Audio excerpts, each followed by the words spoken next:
Puji nama Tuhan. Shalom Bapak Ibu Saudara. Saya percaya ada sukacita pada pagi hari ini, amin. Mari kita boleh tengok kanan kiri kita mau kasih sapa kanan kiri kita, katakan engkau luar biasa.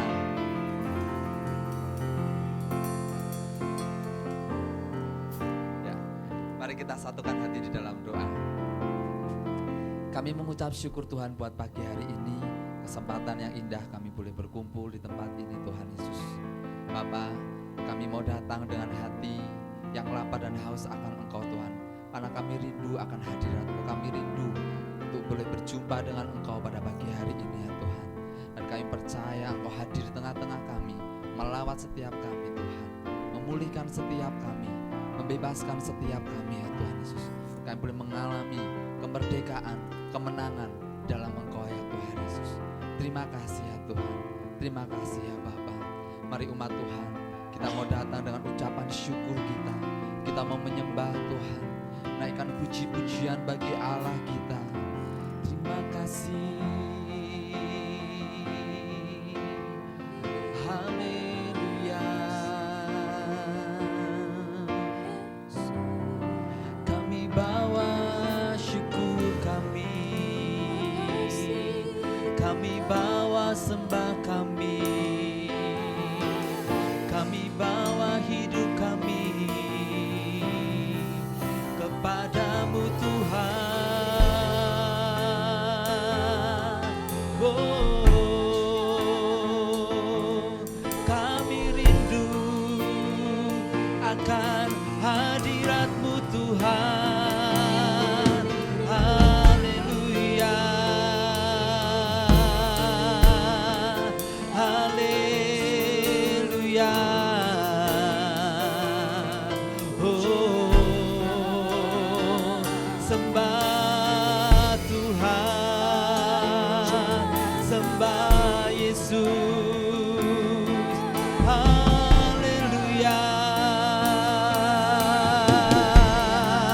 Sekian nama ya namo, sekian nama ya sande. Oh ya nama ya namo. Haleluya, haleluya. Sungguh hati kami rindu akan Engkau ya Tuhan. Hati kami rindu akan hadirat-Mu ya Tuhan.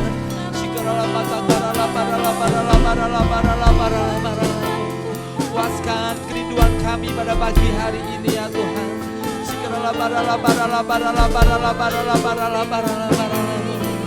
Haleluya, haleluya.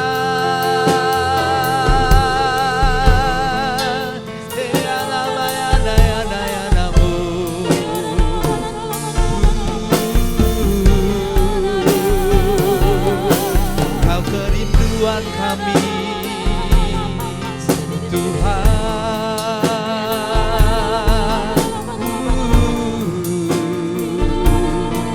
Haleluya, haleluya. Shikiriliki shikarala parala maralama. Shikiriliki shikarala parala maralama. Kami percaya Tuhan, Engkau ada di tempat ini. Roh Kudus-Mu dicurahkan di tempat ini ya Tuhan, hari-hari ini ya Bapa. Kasih Tuhan Yesus. Roh Kudus, Kau hadir di sini, mengalir dalam pujian kami, berhembuslah, berkaryalah. Roh Kudus, nyatakanlah sekarang. Roh Kudus, Kau hadir di sini, mengalir dalam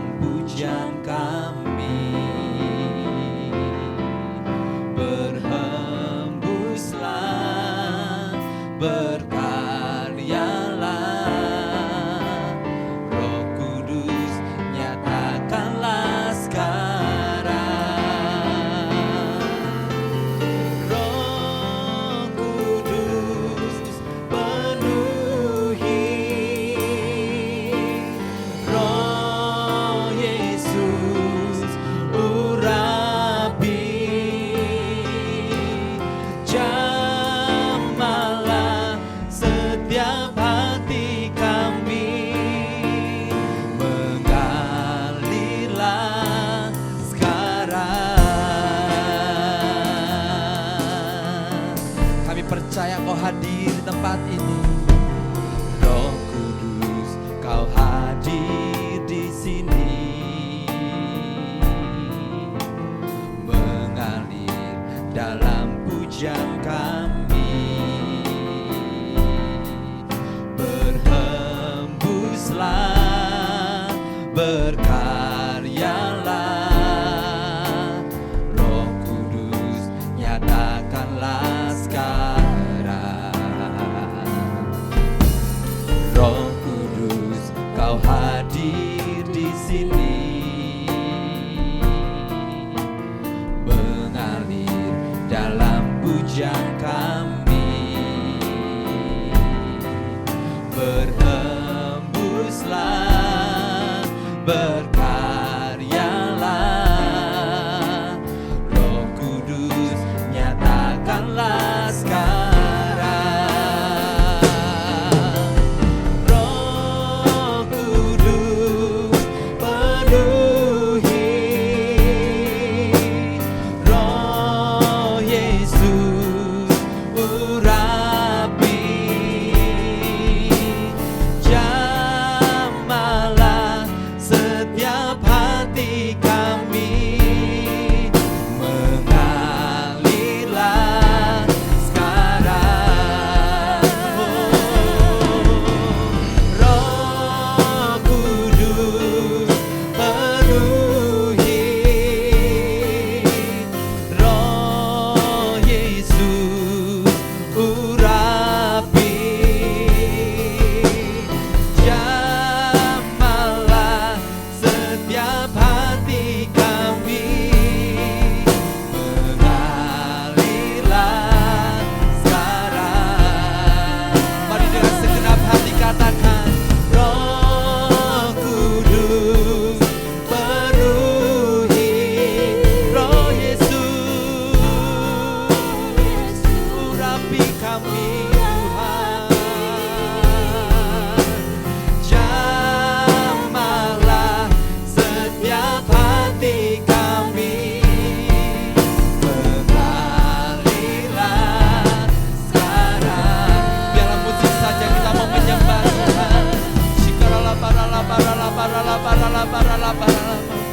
Sikarala parala parala parala parala parala parala parala parala parala. Sikarala parala parala parala parala parala parala. Kami datang dengan hati yang rindu akan Engkau Tuhan. Kami buka hati kami Tuhan, dan kami nantikan lawatan pada pagi hari ini ya Bapa. Sikarala patakarala parala parala parala parala parala parala parala parala. Oh rala parala parala parala parala parala parala. Sikireleke sikarala patakarala parala parala.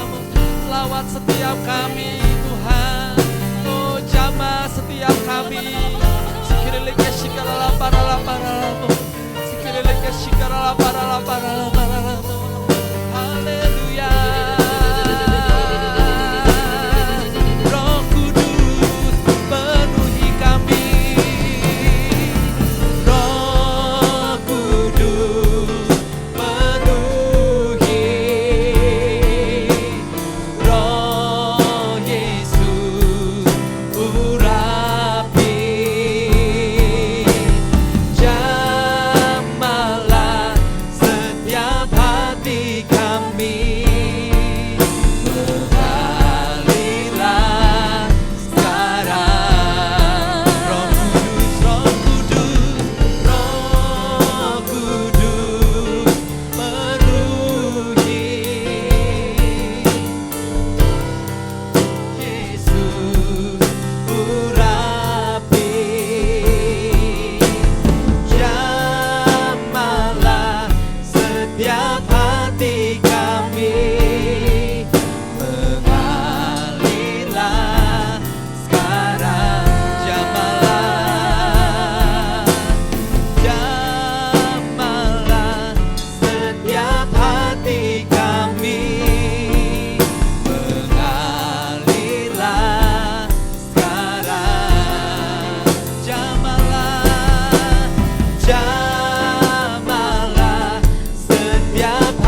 Kami tanggalkan segala beban, kami tanggalkan segala dosa. Oh, kami rindu akan Engkau Tuhan.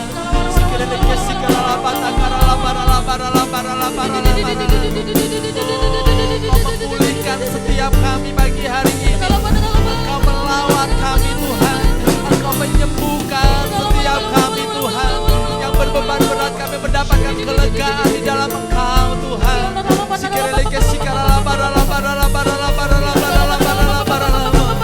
Haleluya.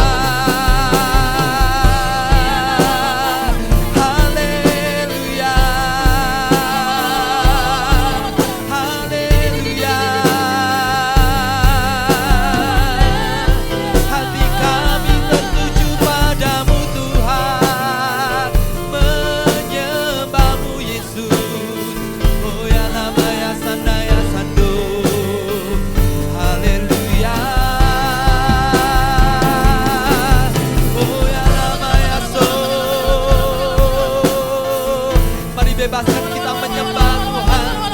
Mari bebaskan diri kita menyembah Tuhan. Oh, rala parala parala parala parala parala parala parala parala parala parala. Sikireleke sikarala parala parala. Sikireleke sikarala parala parala parala parala. Sikireleke sikarala parala parala parala. Oh, rala parala parala parala parala parala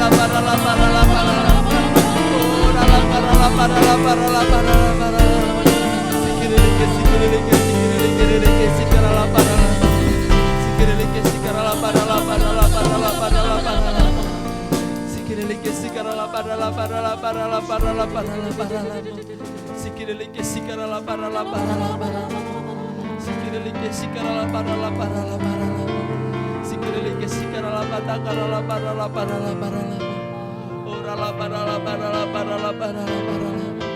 Tempat yang paling indah adalah ketika kami berjumpa dengan Engkau Tuhan.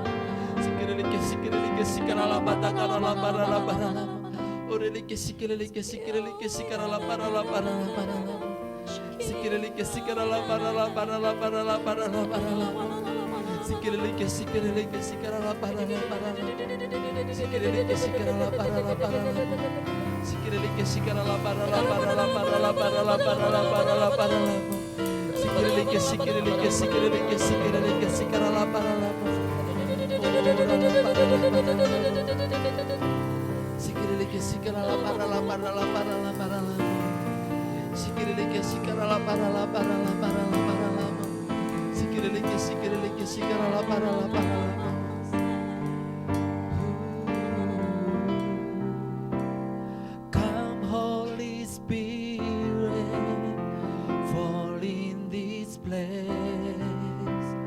I need more and more of you. Fill me again with the power of your Spirit. Lord, I'm crying out for more. Come Holy Spirit, fall in this place. I need more and more of you. Fill me again with the power of your Spirit. Lord, I'm crying out for more and more of you. Mari saudara kita bersama-sama bangkit berdiri. Come Holy Spirit, fall in this place. I need more and more of you.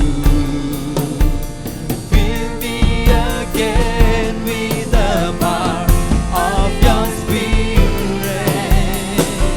Lord, I'm crying out for more.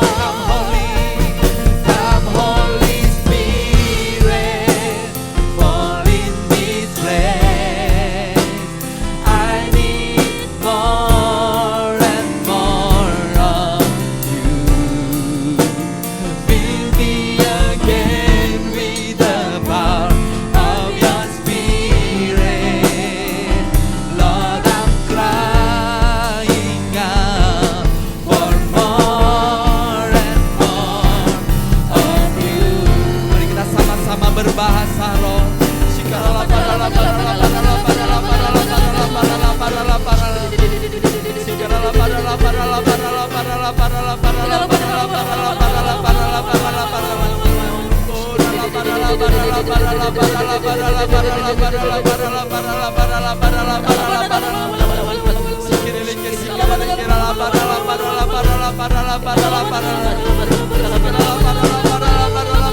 Kami terima kekuatan yang baru pagi hari ini Tuhan. Kami terima kekuatan yang baru pagi hari ini ya Tuhan. Roh kami dibahar di pagi hari ini.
Selebar-lebarnya untuk Engkau ya Bapa, untuk Engkau ya Tuhan menguasai setiap kami, menguaskan setiap kami ya Tuhan. Terima kasih Tuhan, terima kasih dalam nama Tuhan Yesus, haleluya, amin. Sekali lagi kita berikan tepuk tangan terbaik bagi Tuhan kita. Kami percaya Roh-Mu dicurahkan di tempat ini Tuhan, anggur baru dicurahkan di tempat ini, haleluya, haleluya.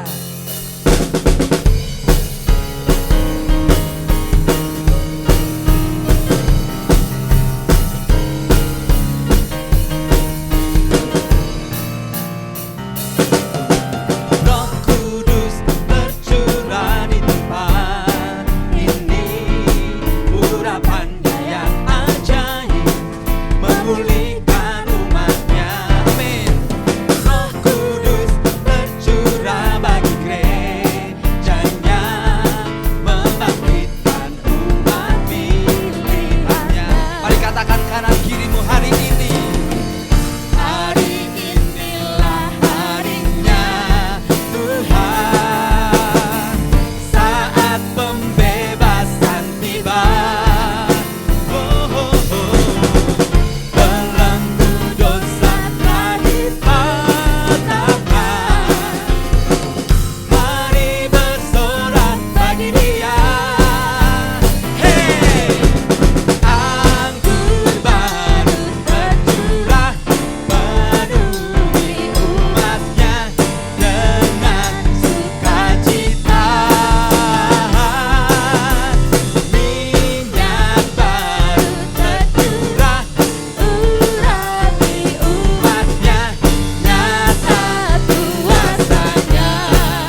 tenang, Tuhan menetapkan langkah-langkah orang yang hidupnya berkenan kepadanya. Bersama saya Gloria, berikut HOG News minggu ini.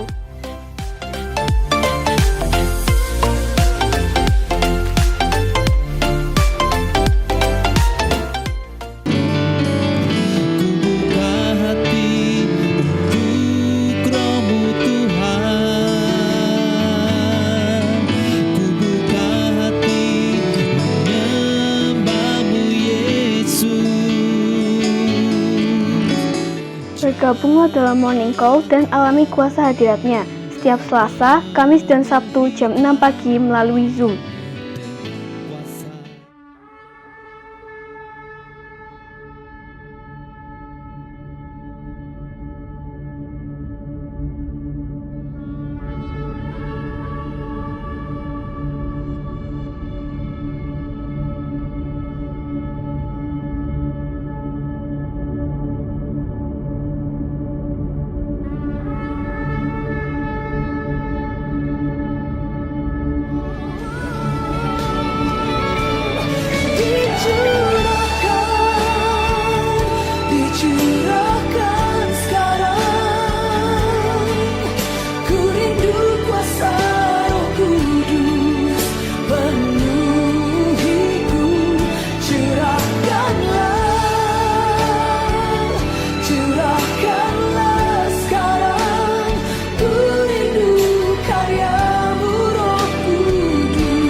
Jangan lewatkan kebaktian tengah minggu yang akan dilayani oleh Bapak Pendeta Gideon Rusli dari Salatiga, Rabu 15 Mei jam 6:30 malam melalui channel YouTube GBI House of Glory Wonosobo.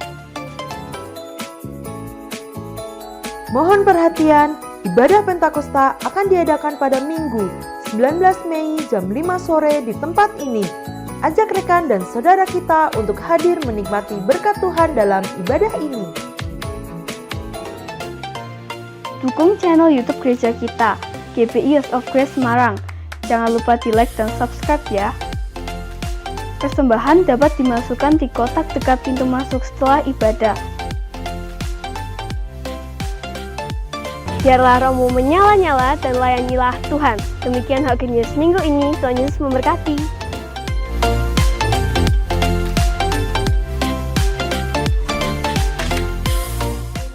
Mari saya undang setiap kita bersama-sama bangkit berdiri. Kita akan bersama-sama memperkatakan pengakuan iman GBI versi ringkas. Dimulai dari aku percaya ya. 1, 2, 3. Aku percaya bahwa Alkitab adalah firman Allah. Allah yang esa itu Tritunggal adanya. Yesus yang lahir, mati, bangkit, naik ke surga adalah juru selamat, pengantara kita dan raja segala raja. Manusia berdosa harus bertobat dan beriman agar diampuni, dibenarkan dan dilahirkan baru, lalu dibaptis secara selam dan hidup suci. Bahasa roh adalah tanda awal baptisan Roh Kudus. Gereja melakukan perjamuan kudus dan meyakini kesembuhan ilahi. Tuhan Yesus akan datang kembali, ada kebangkitan tubuh, kerajaan 1000 tahun, hukuman kekal, dan hidup kekal. Amin. Kita akan memperkatakan apa yang Tuhan taruh bagi gereja di tempat ini, bahwa tahun ini adalah tahun untuk bangkit jadi teranglah. Dengan semangat, mari sama-sama katakan 2024 tahun untuk bangkit jadi teranglah. Sekali lagi 2024 tahun untuk bangkit jadi teranglah. Tepuk tangan bagi Tuhan kita, haleluya. Mari kita satukan hati di dalam doa. Kami bersyukur Tuhan buat pagi hari ini, kesempatan kami boleh bersama-sama memuji meninggikan nama-Mu Tuhan. Kami percaya Engkau hadir melawat setiap kami. Dan pagi hari ini kami mau berdoa menopang setiap pemimpin rohani kami. Untuk Ketua BPP GBI Bapak Pendeta Dr. Rubin Adi Abraham, Ketua BPD GBI Jateng Bapak Pendeta Andreas Budi Utomo, Ketua Perwil Semarang Bapak Pendeta Fauzi Mangaranap, Bapak dan Ibu rohani kami Bapak Pendeta Dr. Insinyur Niko Nyotora Harjo, Ibu Pendeta Mulyanti Suwarna, dan Gembala Sidang di tempat ini Bapak Pendeta Timotius Andi Cahyono. berserta dengan keluarga ya Tuhan. Terima kasih Tuhan untuk hamba-hamba-Mu, orang-orang yang telah mendedikasikan hidupnya untuk mengasihi dan melayani-Mu ya Tuhan. Kami percaya Tuhan Kau senantiasa mengaruniakan kesehatan bagi hamba-hamba-Mu ini ya Tuhan. Pengurapan yang selalu baru Tuhan Kau limpahkan bagi hamba-hamba-Mu ini, dalam hamba-hamba-Mu ini melakukan bagian mereka melayani Engkau Tuhan. Kami percaya ya Tuhan, penyertaan-Mu sempurna bagi hamba-hamba-Mu ini ya Bapa. Manapun hamba-hamba-Mu ini pergi melangkah, melakukan apapun ya Tuhan, Kau buat berhasil ya Tuhan. Karena hatinya mengasihi Engkau ya Tuhan. Hati yang cinta akan Engkau ada dalam setiap kehidupan setiap pemimpin-pemimpin kami, Bapak dan Ibu rohani kami ya Bapak. Terima kasih Tuhan, terima kasih Tuhan. Kami berdoa bagi keluarganya ya Tuhan. Semua ada dalam berkat perlindungan-Mu ya Tuhan, pemeliharaan-Mu ya Tuhan. Apa yang mereka perlukan, apa yang mereka butuhkan, Engkau mencukupkan ya Tuhan Yesus. Dan kami percaya ya Tuhan, mereka Tuhan, hamba-hamba-Mu bersama dengan keluarganya boleh mengasihi Engkau dan melayani-Mu ya Tuhan Yesus. Terima kasih ya Tuhan, terima kasih. Dan pada pagi hari ini kami juga berdoa bagi kota kami, kota Semarang. Bersyukur Tuhan kami boleh ada di kota ini, kami boleh tinggal di kota kami, kota Semarang ya Tuhan. Kami berdoa memberkati pemerintahan ya Tuhan. Pemerintahan yang takut akan Engkau, pemerintahan yang takut akan Engkau ada atas kota kami, kota Semarang. Mereka boleh menjalankan setiap keputusan-keputusan yang ada yang menentukan kota ini ya Tuhan. Semuanya ya Tuhan dengan berdasarkan takut akan Engkau ya Tuhan. Bangkitkan orang-orang yang takut akan Engkau Tuhan atas kota kami, kota Semarang ya Tuhan. Berkati ya Tuhan, berkati penduduk kota kami ini ya Bapa. Penduduk yang lapar dan haus akan Engkau Tuhan ada di kota kami, kota Semarang ya Tuhan. Pemulihan terjadi atas kota kami, kota Semarang ya Tuhan Yesus. Terima kasih ya Tuhan, terima kasih. Kami percaya juga Tuhan bahwa hari-hari ini Tuhan, penuaian itu, pertobatan terjadi atas kota kami, kota Semarang ya Bapa. Terima kasih Tuhan untuk kota kami, kota Semarang. Dan pagi hari ini kami juga berdoa bagi bangsa kami, bangsa Indonesia.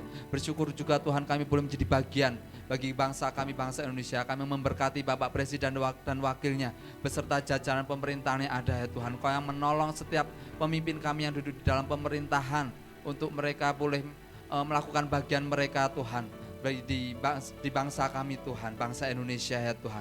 Kami juga berdoa Tuhan untuk masa-masa transisi ini ya Tuhan, untuk pergantian presiden ya Tuhan. Engkau yang Tuhan, Engkau yang ikut campur tangan ya Tuhan atas bangsa kami, bangsa Indonesia ini ya Tuhan, di masa-masa ini ya Tuhan. Yang percaya ya Tuhan, ketika nanti presiden yang terpilih nanti itu mulai memerintah, akan membawa bangsa kami boleh semakin maju menjadi bangsa yang mengenal akan Engkau ya Tuhan. Terima kasih ya Tuhan, terima kasih. Kami percaya Tuhan hari-hari ini di era Pentakosta ketiga ini ya Tuhan, anak-anak muda-Mu generasi Yeremia itu dibangkitkan atas bangsa kami, atas kota kami, atas keluarga kami ya Tuhan. Kami percaya Tuhan, generasi Yeremia ini adalah akan menjadi ujung tombak bagi penuaian jiwa di bangsa kami, di kota kami ini ya Bapa. Terima kasih ya Tuhan, kami percaya kami akan melihat ya Tuhan, dan kami akan mengalami kebangkitan generasi Yeremia ini ya Tuhan Yesus. Terima kasih ya Tuhan. Kami juga terus membawa kerinduan kami, tempat ibadah yang permanen ya Tuhan. Ada bagi bangsa, ada bagi kota kami, kota Semarang, bagi gereja kami ini ya Tuhan Yesus. Satu tempat di mana tempat ini akan dipakai untuk menjadi pusat transformasi bagi kota kami, kota Semarang. Menjadi lumbung bagi penuaian jiwa-jiwa di kota kami, kota Semarang ya Tuhan. Kami percaya Tuhan, di waktu-Mu yang tepat, itu Kau sediakan bagi kami ya Tuhan. Berikan kami kesatuan hati ya Tuhan. Di gereja-Mu di tempat ini, umat-Mu di tempat ini, kami lebih sungguh-sungguh lagi mencari akan Engkau. Dan kami percaya ya Tuhan, di waktu-Mu yang tepat itu akan Kau nyatakan Tuhan, tempat ibadah yang permanen Tuhan bagi setiap kami ya Tuhan. Terima kasih ya Tuhan, terima kasih. Dan pagi hari ini kami juga berdoa bagi Yerusalem. Shalom Yerusalem, diberkatilah Yerusalem. Dan kami juga akan memberikan persembahan pada pagi hari ini Tuhan. Kami mau memberikan dengan sukacita, karena kami tahu bahwa setiap kami ini adalah orang-orang yang diberkati Tuhan. Terima kasih Tuhan, dalam nama Tuhan Yesus, haleluya. Amin. Terima kasih Tuhan Yesus. Mari kita mau siapkan hati kita untuk kita hanya mendengarkan firman pada pagi hari ini. Ku buka hati untuk jamahan-Mu, berserah penuh di hadirat-Mu. Kau ambil alih seluruh hidupku, di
Roh-Mu yang hidup, Roh-Mu yang hidup penuhiku. datang urapiku, Datang urapiku. ku siap terima, Ku siap terima kuasa-Mu. Hidupku bagimu. Roh-Mu yang hidup, Roh-Mu yang hidup penuhiku. datang urapiku, Datang urapiku. kami siap terima, Ku siap terima kuasa-Mu. Hidupku bagimu. ku buka hati, Buka hati untuk jamahan-Mu. Berserah penuh di hadirat-Mu. Kau ambil alih seluruh hidupku di altar-Mu. Menyembah-Mu. buka hati. Waktu selanjutnya saya serahkan kepada hamba-Nya. Berserah penuh di hadirat-Mu. Kau ambil alih seluruh hidupku di altar-Mu.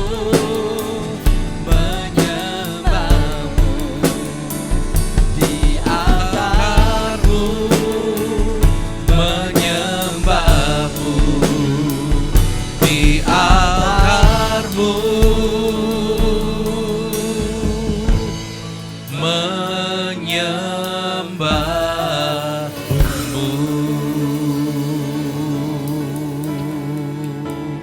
Mari adik-adik sekolah minggu boleh maju ke depan untuk terima pengurapan Tuhan. Kami bersyukur Bapa buat hari ini, hari yang telah Kau berikan bagi kami. Dan pagi hari ini hamba-Mu bersama dengan seluruh umat-Mu, kami membawa anak-anak kami yang kami kasihi. Kami tahu hanya tangan Tuhan yang dapat menjaga dan melindungi mereka dari segala yang jahat. Pimpin sertai hidup mereka Tuhan. Kami menyerahkan mereka ke dalam tangan-Mu. Engkau yang berkarya, Engkau yang bekerja dalam kehidupan mereka. Sejak kecil mereka adalah milik Tuhan Yesus, dan mereka akan terus bertumbuh dalam kasih karunia-Mu. Mereka akan melihat rencana-Mu Tuhan digenapi dalam kehidupan mereka. Tuhan, Engkau mengurapi di dalam nama Tuhan Yesus. Kau diurapi Tuhan di dalam nama Tuhan Yesus. Kau adalah milik Tuhan Yesus. Engkau dibela, Engkau dilindungi, Engkau dikasihi Tuhan. Di dalam nama Tuhan Yesus. Engkau diurapi, Engkau dilindungi Tuhan. Pakai orang tuanya Tuhan untuk mendidik anak ini dalam takut akan Tuhan. Terima kasih Bapa. Kau diurapi Tuhan di dalam nama Tuhan Yesus. Kau diurapi Tuhan di dalam nama Tuhan Yesus. Kau diurapi Tuhan di dalam nama Yesus. Terima kasih Bapa. Kami mengucap syukur, dan sebentar kami juga akan mendengar firman. Kami tahu Tuhan, Engkau berbicara kepada setiap kami. Engkau menuntun kami. Engkau yang membebaskan kami dari hal-hal yang salah, yang selama ini membelenggu hati dan pikiran kami. Dan kami percaya di masa Pentakosta ini, Tuhan melalui Roh Kudus-Mu, Engkau juga hadir dan memulihkan, memuaskan, memenuhi kami Tuhan dengan kuasa Roh Kudus. Kami berdoa waktu pemberitaan firman ini, tidak ada seorang pun yang tidak diberkati oleh Tuhan. Semuanya boleh menangkap dengan baik, dan hamba-Mu yang menyampaikan dengan pertolongan Roh Kudus boleh menyampaikan apa yang menjadi isi hati-Mu Tuhan. Kau yang telah menguduskan dan mengurapi, memakai hamba-Mu untuk menjadi saluran yang bersih bagi umat-Mu siang hari ini. Terima kasih Bapa. Kami yang hadir adalah orang-orang yang telah ditetapkan dan ditentukan oleh Tuhan untuk menerima kebenaran-Mu yang memerdekakan kehidupan kami. Kami mengucap syukur dalam nama Tuhan Yesus Kristus. Haleluya. Yang siap diberkati katakan amin. Sekali lagi tepuk tangan bagi Allah kita. Tepuk tangannya lebih semangat lagi yo. Puji Tuhan. Silakan duduk jemaat Tuhan. Shalom. Puji Tuhan, hari ini kita boleh bertemu kembali dan pada masa Pentakosta ini saya percaya Roh Kudus terus bekerja dengan luar biasa. Hari Kamis yang lalu dalam ibadah kenaikan Tuhan Yesus, ya, saya yang semula tidak akan mengundang Anda maju ke depan, tetapi karena Roh Kudus rindu untuk mengurapi dan saya melihat bagaimana jemaat Tuhan di tempat ini juga dilawat, dipulihkan oleh Tuhan. Dan dalam 2 doa pencurahan Roh Kudus hari Jumat, Sabtu kemarin juga di HOG Wonosobo. Dan beberapa jemaat di sini juga mengikuti lewat Zoom. Saya juga melihat bagaimana Roh Kudus itu memulihkan, bagaimana Roh Kudus itu bekerja, bagaimana Roh Kudus itu memenuhi setiap keperluan dan kebutuhan jemaat, saudara. Ya. Ada orang yang hadir dan saya mendoakan, saya belum nyentuh dia, tiba-tiba dia jatuh ke belakang dan Tuhan bekerja melawat dia. Jadi kalau kita terima pengurapan itu yang utama itu bukan jatuhnya. Tapi kalau memang Anda mau jatuh ya enggak apa-apa gitu, jangan ditahan-tahan. Tapi jangan jatuhin diri sendiri. Kalau jatuh karena kuasa Roh Kudus, semuanya baik-baik saja. Amin saudaraku. Tapi kalau supaya aku kelihatan jatuh, Anda menjatuhkan diri kena meja benjol saudaraku nanti ya. Tapi yang luar biasa saya melihat Tuhan itu bekerja, Tuhan itu melawat, Tuhan itu memulihkan. Masih ada 7 hari ke depan sampai Minggu nanti puncak perayaan Pentakosta.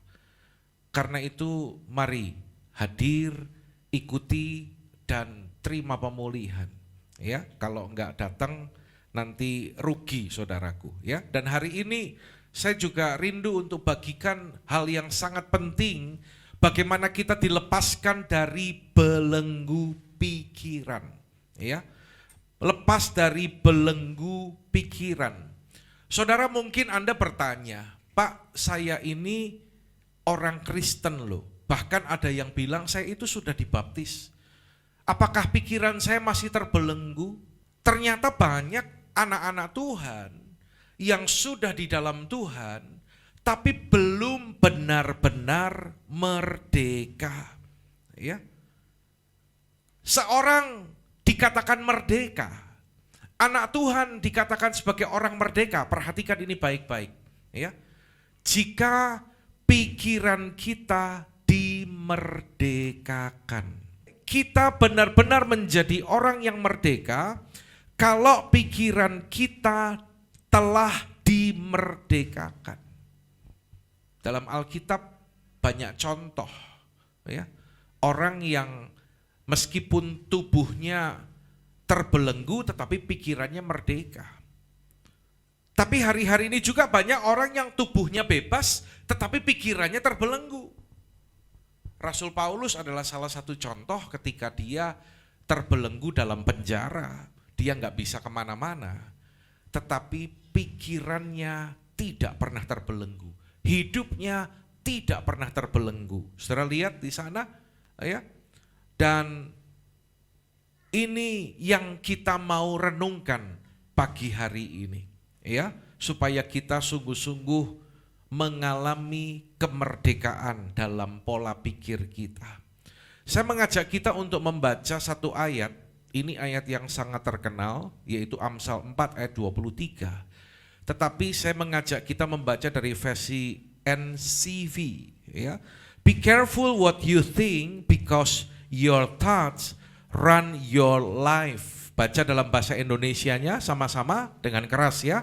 2, 3. Berhati-hatilah dengan apa yang kamu pikirkan karena pikiranmu mengendalikan hidupmu. Ya.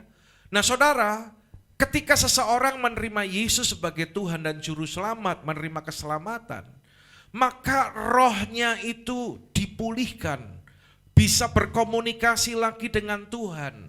Rohnya mengalami pemulihan, mengalami keselamatan. Tetapi yang selanjutnya yang harus terjadi adalah pemulihan dalam jiwa. Jiwa itu apa isinya? Pikiran, perasaan, dan kehendak. Ini yang harus mengalami kemerdekaan.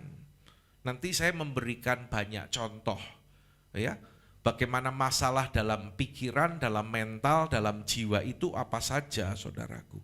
Ya, kenapa kok masih banyak orang Kristen juga jatuh dan bangun dalam dosa? Ya karena dia belum dimerdekakan dalam pola pikirnya. Saya menemukan satu ayat yang menunjukkan kepada kita, ya, bahwa Tuhan rindu memulihkan dan melepaskan kita secara sempurna. 2:3, Ia telah melepaskan kami dari kematian yang mengerikan itu, lebih keras yuk, dan akan melepaskan kami lagi kepadanya. Kami berharap bahwa Ia akan menyelamatkan kami lagi. Kalau kita melihat di sini yang saya kasih warna kuning itu, bahwa Tuhan telah dan akan melepaskan dan akan menyelamatkan. Ini terjemahan AYT ya, saudaraku ya. Jadi rohnya sudah dimerdekakan, katakan amin. Dan yang kedua, Tuhan juga katakan akan menyelamatkan, akan melepaskan kami lagi. Itu jiwanya yang akan dilepaskan. Dan selanjutnya akan diselamatkan lagi. Nanti ketika Tuhan Yesus datang di angkasa, maka tubuh kita juga akan diganti dengan tubuh kemuliaan. Orang yang sudah lebih dahulu mati dalam Tuhan, tubuhnya akan bangkit dan berganti dengan tubuh kemuliaan. Nah saudara, sama seperti emas, ya. Emas itu kalau zaman dulu ya, proses pemurnian emas itu lebih jelas bahwa emas itu akan dibakar dengan api yang sangat panas agar kotorannya itu tersingkir dan emas murni itu muncul. Sampai kapan tukang emas itu membakar emas? Sampai kapan? Berapa lama? Jawabannya sederhana. Sampai wajah sang tukang emas itu bisa terpancar di permukaan emas itu. Saudara, bukankah hidup kita pun seumpama emas itu?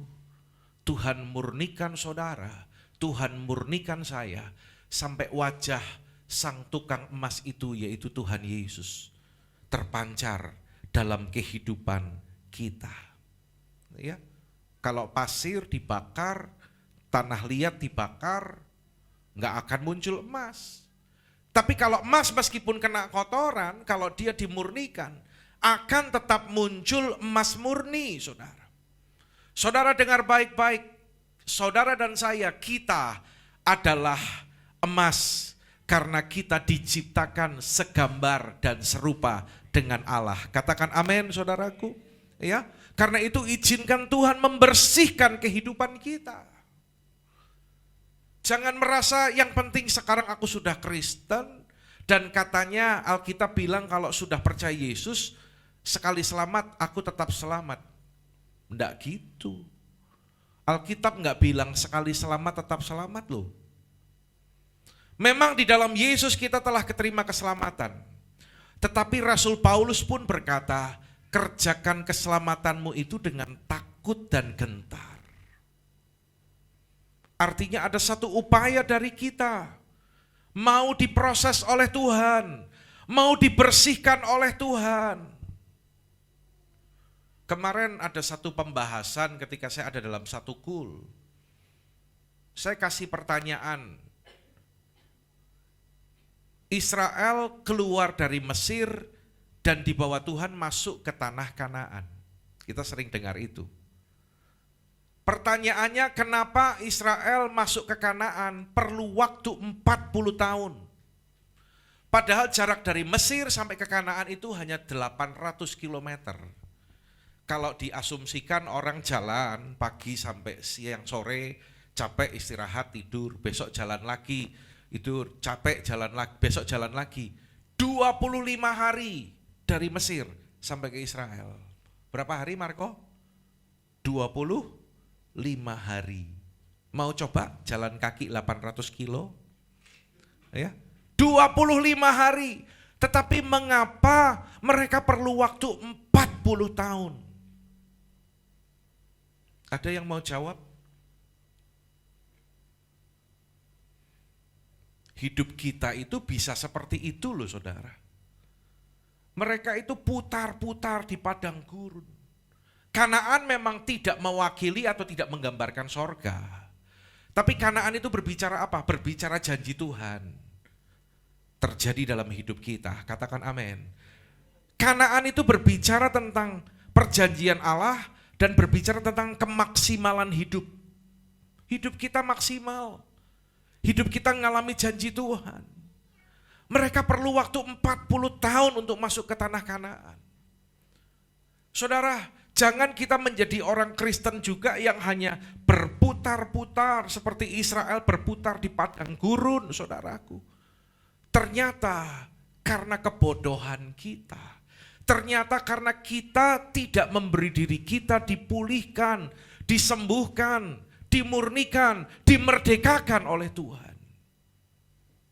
Jawabannya adalah karena Israel membutuhkan 40 tahun untuk mengeluarkan Mesir dari dalam hatinya.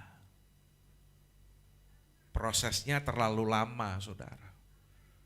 Jadi kesimpulannya gini, proses itu terjadi. Setiap orang pasti diproses, dimurnikan sama Tuhan. Amin, saudaraku.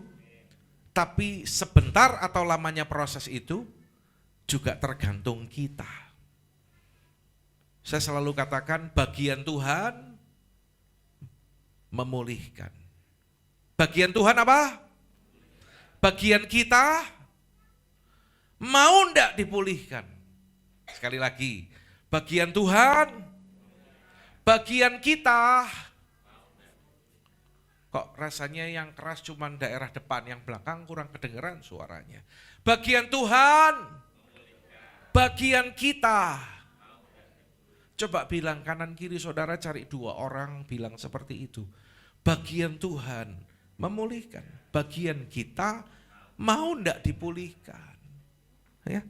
Kalau Anda ditanya gitu jawabannya apa? Mau ndak dipulihkan? Mau ndak dipulihkan? Tadi udah nanya kanan kirinya, jawabannya apa? Mau kan? Kita semua adalah orang-orang yang mau dipulihkan, yang mau lambaikan tangan saudara, berikan tepuk tangan bagi Allah kita. Ya, jangan kita menjadi orang Kristen yang sering jatuh bangun dalam dosa. Kita enggak terbang tinggi, kita enggak bisa lari cepat. Karena ini loh saudara lihat, karena hati dan pikirannya belum mengalami kemerdekaan total. Ya, saya ambil gambar burung Raja Wali ini karena Raja Wali ini adalah burung yang luar biasa.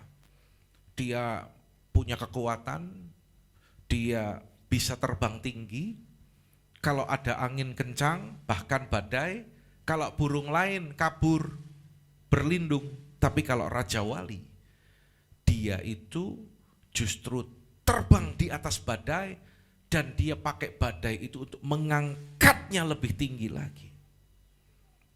Tapi apa yang terjadi? Seekor Raja Wali yang perkasa, yang bisa terbang tinggi mengatasi badai, kalau kakinya diikat.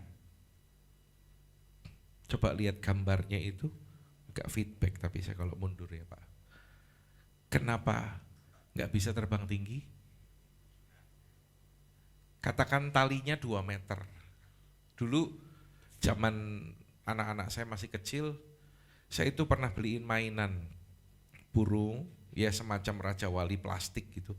Dia itu bisa terbang, tapi di punggungnya itu dikasih tali, diikat di tiang. Jadi burungnya itu terbang tapi muter-muter gini toh. Dulu pernah beli itu nggak buat anak-anak? Nggak pernah ya, kasihan nggak pernah dibeliin mainan. Kasihan. Anaknya Pak Yahya Buridin itu diajak doa terus, saudaraku nggak pernah dibeliin mainan. Nanti kalau ketemu tak beliin lah ya Thea ya, kasihan kamu ya. Nah, dulu tak beliin mainan itu. Terbangnya cuma muter-muter gitu aja.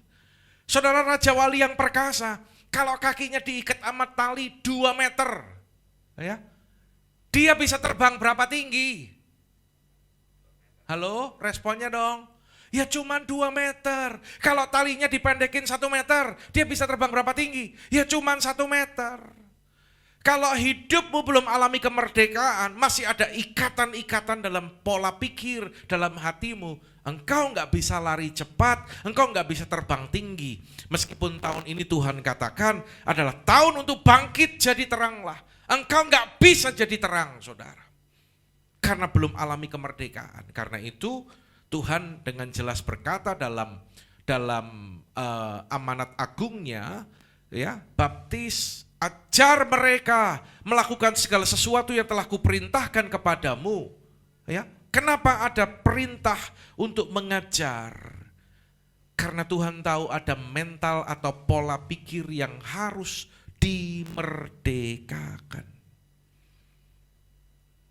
Jadi mengajar itu adalah perintah Tuhan. Saudara, kalau saya nyiapkan materi khotbah, sudah dapat tema, ya, lalu mulai bikin outline dan seterusnya dan seterusnya. Saya itu doa gini, Tuhan, biarlah besok jemaatmu hadir dalam ibadah dan mereka dengar firman, hidup mereka dipulihkan, hidup mereka diberkati Tuhan. Ya.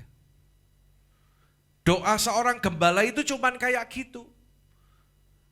Senangnya saya itu cuman gitu, saudara. Ya saya juga senang kalau Marco traktir saya gitu ya. Kamu ulang tahun kapan, Marco? Tapi kemarin nggak ulang tahun juga traktir ya, toh, waktu di rumah sakit itu kan. Sayangnya Dewa pulang duluan sih, jadi nggak ikut gitu ya. Tapi maksud saya gini loh, saya tuh senang ya kalau ada yang traktir ya, kalau ada yang berkati ya puji Tuhan, Tuhan itu baik ya. Ini yang saya pakai dari atas sampai bawah ini berkat Tuhan loh, saudara. Ini outernya, tahu nggak harganya berapa? Tahu lu sih harganya berapa? Ini tebel loh. Harganya terima kasih Yesus. Ya. Ya. Dalemannya ini juga berkat Tuhan. Mau tahu lagi apa? Celana jeansnya ini juga saya nggak beli, saudaraku. Senang kalau ada yang kasih berkat ya puji Tuhan. Tuhan juga akan memberkati dia berlimpah-limpah. Tapi kesukaan saya sebagai seorang hamba Tuhan itu adalah kalau jemaat hadir, dengar firman, hidup mereka dipulihkan, hidup mereka bertumbuh, hidup mereka berbuah. Ya, Tuhan itu rindu. Saya mau cerita nih, spill ya isi hatinya Tuhan. Tuhan itu rindu memulihkan umatnya. Katakan amin, saudaraku. Jadi kalau satu pesan yang Tuhan sudah siapkan bagi kita, dan seharusnya Anda hadir, Anda dengar firman itu dan hidupmu dipulihkan. Tapi sayang beribu sayang, kadang ada jemaat yang tidak hadir dalam ibadah. Jangan bilang Tuhan gak peduli loh. Tuhan itu sangat peduli akan kehidupanmu. Ya. Jadi kalau sampai Tuhan sudah kasih jawaban atas pergumulanmu, atas hidupmu, Tuhan mau kasih pesan dan Tuhan sudah siapkan lewat gembala, lewat hamba Tuhan yang menyampaikan firman. Ada yang tidak hadir, itu adalah kesalahan Anda sendiri. Ya, karena Tuhan bilang ajarlah mereka. Nah saudara, kita lihat pemulihan jiwa itu dari apa saja. Yang pertama adalah dari gambar diri yang rusak atau insecure. Orang kalau lihat dia rasanya baik-baik aja loh. Kalau lihat dia cakep, ganteng, cantik. Nah ini orang yang berbeda, maksudnya bukan ganteng dan cantik, bukan gitu ya. Tapi kalau orang yang ngalami, padahal dilihat dia cakep loh, ganteng, ya dilihat dia cantik loh. Tapi kalau dia ngerasa, aku tuh kok nggak bagus ya, hidungku tuh kurang sedikit. Kenapa tinggiku nggak naik-naik, sudah habis. Kenapa aku hitam, kenapa aku ini, kenapa aku itu. Insecure, ini adalah gambar diri yang rusak. Coba bilang kanan kiri. Tuhan ciptakan engkau sesuai dengan gambar dan rupa Allah. Amin saudaraku. Ya. Semuanya cakep-cakep, semuanya cantik-cantik. Lalu pemulihan jiwa berikutnya dari apa? Dari luka batin. Ya. Orang yang luka batin itu dia bisa bebas sembuh dengan satu cara, yaitu dia ada keterbukaan, ada kejujuran, dan dia mau mengampuni. Keterbukaan adalah awal dari pemulihan. Kerendahan hati itu kunci. Ya, semalam Ibu Gembala sampaikan firman dalam doa pencurahan, berbicara tentang air yang mengalir di bait suci. Dan satu strong point yang disampaikan bahwa Roh Kudus, Tuhan itu akan mencurahkan air. Air itu akan turun ke tempat yang paling rendah. Orang yang terima lawatan, terima pengurapan Tuhan adalah orang yang memiliki kerendahan hati. Jujur, saya sering bilang, jangan sampai ketemu, gimana kabarnya? Kabar saya baik Pak Pendeta. Bohong. Padahal saya tahu keadaan dia sedang tidak baik-baik saja. Ya. Saudara, mari kita jujur, kita ada kerendahan hati. Kalau ada luka batin, ayo kita lepaskan pengampunan. Lalu ada ikatan jiwa, nanti saya akan jelaskan di bagian berikutnya, ya. Baik jiwa atau pikiran yang masih terganggu atau terbelenggu. Nah ini, saya mau sedikit melebar di bagian ini. Mungkin Silvana juga waktu kuliah belajar tentang ini kali ya. Mental block ya, belajar Sil. Oke, ya belajar ya. Nanti berarti bantu Om Andi ya di depan ya.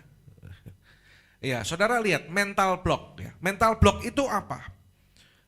Orang yang mengalami mental block itu gini, perhatikan semuanya ke depan. Ya.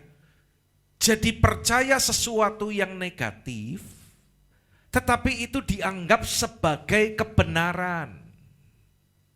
Contoh, mungkin dia berusaha, bekerja, tapi gagal, beberapa kali gagal. Sampai akhirnya dia menyimpulkan bahwa aku ini orang yang selalu gagal, aku ini orang yang gak mungkin berhasil. Itu mental block. Yang negatif diterima, dipercaya, bahkan mengalahkan firman. Ada orang yang mengalami mungkin sering ditolak cintanya. Saya berharap Jeremy gak demikian ya, Jer. Kamu cintanya sering ditolak gak? Apa belum pernah menyatakan cinta? Ya, nunggu ya. Nunggu orang pilihan Tuhan ya nanti ya, puji Tuhan. Orang yang sering ditolak cintanya akan bisa muncul mental block kayak gini. Memang gak ada orang yang mau sama aku. Udahlah, lebih baik aku gak usah punya pasangan aja. Itu mental block. Ya. Nanti kita akan bahas lebih jauh ini, tapi saya akan tunjukkan poin-poin utamanya dulu ya. Lalu cara pikir yang salah, tentunya karena kurang pengetahuan, kurang diajar ya. Saudara, orang mengalami kemiskinan karena kurangnya pengetahuan ya, karena cara pikir yang salah. Dan ini bisa turun temurun, Saudara. Datang turun temurun. Orang yang mengalami masalah dalam keluarganya itu belum tentu karena ada masalah pihak orang yang lain, tetapi karena pola pikir, cara pikir yang salah. Dia mungkin melihat belajar dari orang tuanya dan itu dia terapkan dalam pikirannya, saudaraku. Lalu selanjutnya ada sakit mental. Kelihatannya normal tapi sakit mental dan tidak terlihat. Ya.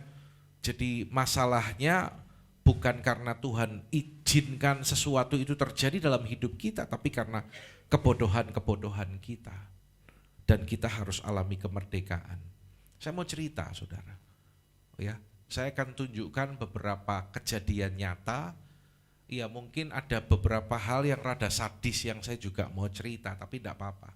Supaya Anda nangkep bahwa betapa bahayanya belenggu dalam pikiran ini, saudara. Ya, ada seorang psikopat, dia berusianya masih 6 tahun. Ya, yang dia lakukan apa? Dia suka menganiaya adiknya. Ditanya, kenapa kok kamu lakukan seperti itu? Karena aku pingin membunuh adikku. Aku benci orang-orang yang ada di dekatku, yang ada di sekitarku. Selain adikmu siapa lagi? Ayah dan ibu angkatku. Ternyata orang ini hatinya sudah rusak, saudara. Rusaknya kenapa? Jadi waktu dia umur 1 tahun, ibunya itu meninggal. Ya, dan meninggal itu saat melahirkan adiknya. Dan setelah masa itu, ayahnya itu sering menyiksa dan memperkosa dia. Hampir setiap hari. Sampai menimbulkan luka batin yang begitu dalam, saudaraku. Sampai akhirnya dia membenci semua orang. Sampai suatu kali dia itu harus menjalani terapi. Diajarin, ditunjukin. Orang psikopat itu kan enggak pernah merasa bersalah. Dia itu tidak punya belas kasihan, hidupnya itu datar rata. Sampai di terapi ditunjukin, ini loh, kalau yang ini tuh setan, yang ini Tuhan Yesus. Kalau yang ini tuh kebaikan, yang ini tuh kejahatan, diajar, dilayani, sampai dia itu nangis. Dan ketika dia nangis, dia dipulihkan, hatinya sembuh. Saya kalau doakan ngelayani orang tuh saya lihat indikatornya, salah satunya apa? Kalau dia bisa nangis, dia itu pasti dipulihkan. Tapi kalau orang tidak bisa nangis, karena dia mengeraskan hatinya, tahu harus pulih, tapi dia nggak mau pulih. Ingat, bagian Tuhan apa? Memulihkan. Bagian kita apa? Mau ndak dipulihkan. Ya. Ada orang keraskan hatinya, ada orang ndak mau terbuka, nggak mau rendah hati, nggak mau jujur, rugi sendiri. Singkat cerita, anak ini dipulihkan. Dulu boro-boro nangis, orangnya sadis banget. Dulu kalau dia mainan burung hidup ya, itu kepalanya dicabut, diputus tel gitu. Psikopat itu kayak gitu, saudara.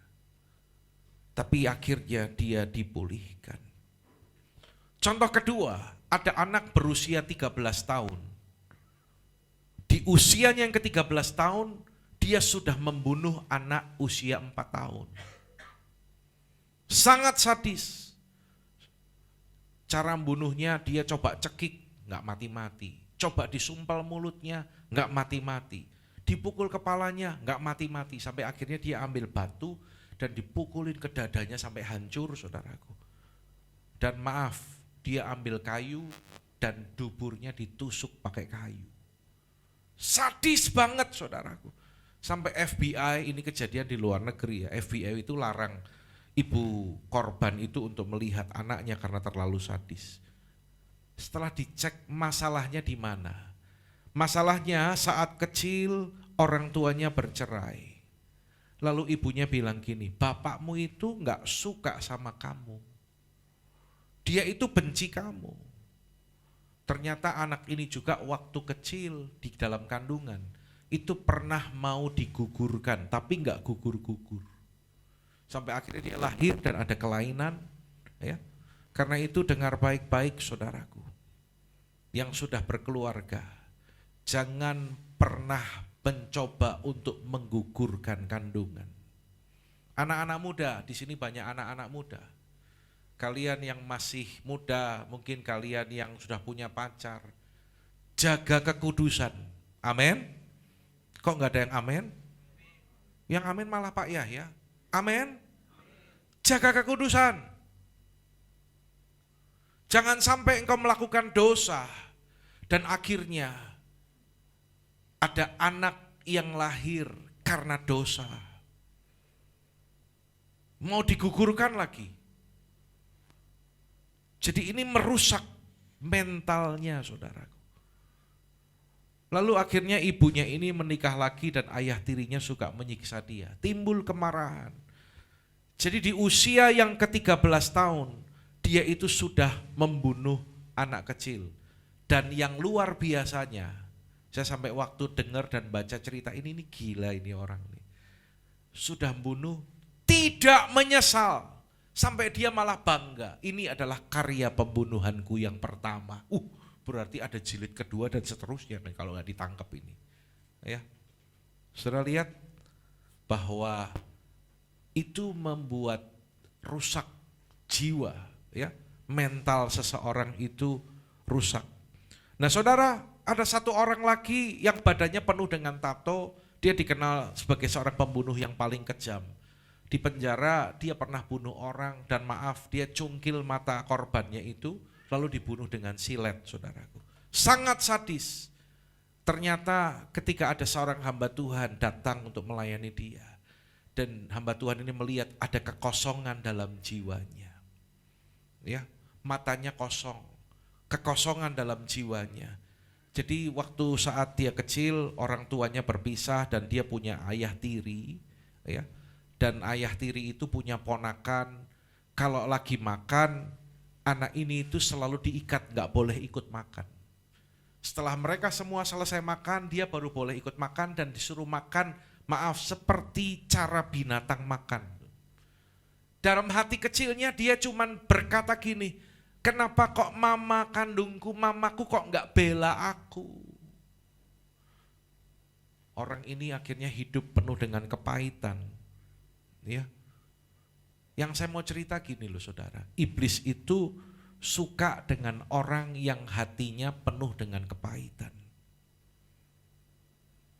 Tak tunjukin nih, 2 senjata iblis yang powerful. Yang pertama apa? Dusta. Jangan buka celah. Ketika Anda percaya kepada dusta iblis, maka engkau sedang membuka celah. Contohnya dusta itu gini, firman diberitakan, engkau orang yang diberkati, Tuhan berkenan, engkau berharga di mata Tuhan. Iblis kasih suara di telinganya gini, itu kan orang lain, kalau kamu enggak, dipercaya, lah itu dusta. Kalau Anda percaya kepada dustanya iblis, Anda sedang buka celah. Dan Anda tahu senjata yang powerful dari iblis yang kedua apa? Baca sama-sama yuk, 2, 3. Manusia yang penuh kepahitan. Itu akan jadi tunggangannya iblis saudaraku. Karena itu bilang kanan kiri, jangan kepahitan lu gitu kan. Ya. Kalau enggak jadi tunggangannya iblis. Ya. Saudara, iblis itu enggak serta-merta menghancurkan keluarga, gereja dan sebagainya, enggak. Tetapi dia itu pakai manusia yang alami kepahitan. Ya. Dan akhirnya orang yang pahit ini dipakai oleh iblis untuk memprovokasi, untuk ngata-ngatain orang, ya, untuk memfitnah, untuk menyesatkan. Saya melihat ada orang-orang yang akhirnya mundur dari gereja karena hal-hal yang pahit ini, saudara. Ya, orang kalau kepahitan dia ngomong. Itu yang dikeluarkan, maaf, itu dia lagi muntah saudara. Muntah itu kan kotoran toh. Nah celakanya kalau ada orang yang mendengar dan percaya dan terima, itu seumpama orang itu juga makan muntahannya itu. Sampai akhirnya yang cerita itu orang kepahitan, pahitnya itu nular, pahitnya itu juga turun saudaraku. Ya. Sama toh. Kalau Tuhan bilang bahwa orang-orangku atau anak-anakku itu seperti anak panah di tangan pahlawan. Orang muda itu seperti anak panah di tangan pahlawan. Kalian yang masih muda-muda di sini, ya. Kalian itu anak muda di tangan pahlawan. Amin. Ada Ronald, ada Tasya, ada Kif, ada Valen, ada Jeremy. Ini anak-anak muda, ada Pak Robi. Oh, Pak Robi juga jiwa muda ya, Pak Robi ya. Ya. Di sini Thea, ada siapa ini? Ayo siapa? Kaila. Sering ngeledekin Kaila, jadi saya kalau panggil sering mikir gitu ya. Kaila apa Kalia? Ya. Kan firman Tuhan bilang kalian itu seperti anak panah di tangan pahlawan. Tuhan itu pakai kehidupanmu. Lah demikian juga iblis. Dia ikut-ikutan. Orang yang hatinya penuh dengan kepahitan itu dipakai dan menjadi tunggangannya iblis. Ya. Saudara, Alkitab itu kan kasih gambaran kalau Tuhan itu seperti penjuna dan kita itu tanah liat. Kita itu diproses, kita itu dibentuk sama Tuhan. Tapi beda loh manusia sama tanah liat. Kalau tanah liat gak pernah protes. Kalau tanah liat itu nurut. Tapi kalau manusia itu kadang sering protes, sering memberontak. Kalau Tuhan lagi bentuk kehidupannya, tidak sedikit orang yang sering melarikan diri, saudara. Tapi saya percaya, saya berdoa, Anda semua yang hadir pagi hari ini, Anda seperti halnya tanah liat yang mau dibentuk oleh Tuhan Sang Penjunan. Amin saudaraku. Supaya bejana yang indah itu boleh selesai dalam pemandangannya. Kalau bejana itu rusak, Alkitab katakan, maka dibuatnya lagi menjadi bejana yang baru, dibentuk lagi. Kalau iblis kan tipu, saudara kan gini, kalau kamu sudah rusak, kalau kamu sudah dosa, kalau masa lalumu, hidupmu sudah hancur, kamu ngalami masalah, ya udah seumur hidupmu hancur. Kalau kamu sudah gagal sampai sekarang, ya udah seluruh hidupmu gagal, itu iblis. Tapi kalau Tuhan, bejana yang rusak itu, Tuhan itu betulkan lagi. Tuhan itu sangat mengasihi saudara. Tuhan bentuk lagi menjadi bejana yang baru, yang indah dalam pemandangannya. Ya. Next. Penyebab mental block. Nah, ini simak baik-baik. Karena nanti di akhir khotbah saya akan berdoa bagi saudara. Ya, kemarin yang di Wonosobo malah saya nggak sempat doakan. Karena waktunya sudah mepet, kami ada donor darah. Tapi di sini waktunya lebih longgar, nanti saya akan doakan. Dan saya percaya semua mental block ini lepas. Amin saudaraku. Terlepas, belenggu-belenggu itu lepas, ikatan-ikatan itu lepas.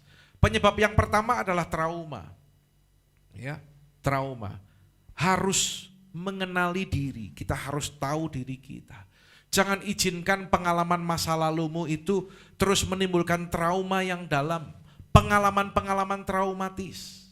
Jangan 10 tahun yang lalu disakiti, dilukai, tapi perasaan terluka itu masih dibawa-bawa sampai sekarang. Itu namanya hidup mengalami trauma yang berkepanjangan. Lalu yang kedua, penyebab mental block apa saudara? Baca sama-sama. Minder. Saya berharap tidak ada yang minder di sini. Kalau dia kan memang diberkati. Kalau dia mah punya uang. Kalau aku enggak seperti dia. Kalau aku itu orang susah. Nah itu minder saudara. Pengetahuan yang salah. Karena itu perlu hikmat, perlu pengetahuan yang dari Tuhan. Ya, tidak mau belajar. Pikirannya masa lalu terus. Enggak maju-maju. Karena itu kenapa anak-anak muda, orang tuamu itu memberikan kesempatan supaya engkau itu belajar, engkau itu kuliah. Ya. Terus di-upgrade, diisi dengan pengetahuan yang baik. Ya. Dan dalam proses belajar itu kita pun juga bersosialisasi, kita lebih banyak ketemu orang. Kita terus meningkat, terus semakin naik. Ya. Kalau orang yang tidak mau belajar, pikirannya hanya di masa lalu terus. Nggak punya wawasan, nggak ngerti harus lakukan apa. Itu penyebab mental block. Akhirnya dia nggak tahu apa yang harus lakukan. Suatu kali ada pengemis ditemukan meninggal. Ya. Lalu polisi memeriksa di tempat dia tinggal. Dan ternyata Anda tahu di samping dia meninggal itu ternyata ada karung yang cukup besar dan isinya uang. Banyak. Pertanyaannya gini, kenapa kok dia tetap tinggal sebagai orang miskin dan jadi pengemis? Uang itu nggak diapa-apain loh. Ya ini, karena tidak mau belajar. Padahal punya uang, tapi nggak ngerti harus lakukan apa dengan uang itu. Ini contoh mental block itu seperti itu. Ya, membandingkan diri dengan orang lain. Mulai sekarang, jangan suka bandingke. Ya. Amin. Jangan suka banding-bandingin. Kalau buah mangga dibandingin sama buah duku, ya nggak klop, nggak apple to apple bahasa anak sekarang gitu kan. Kalau mau bandingin mangga ya dengan mangga.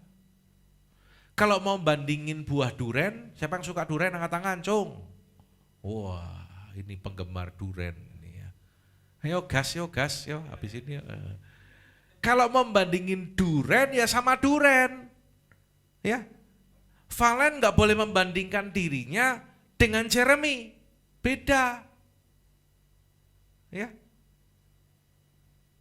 Duren sama duren artinya apa? Bandingkan diri saudara dengan hidupmu sendiri. 1 tahun yang lalu aku seperti apa? Sekarang aku bagaimana?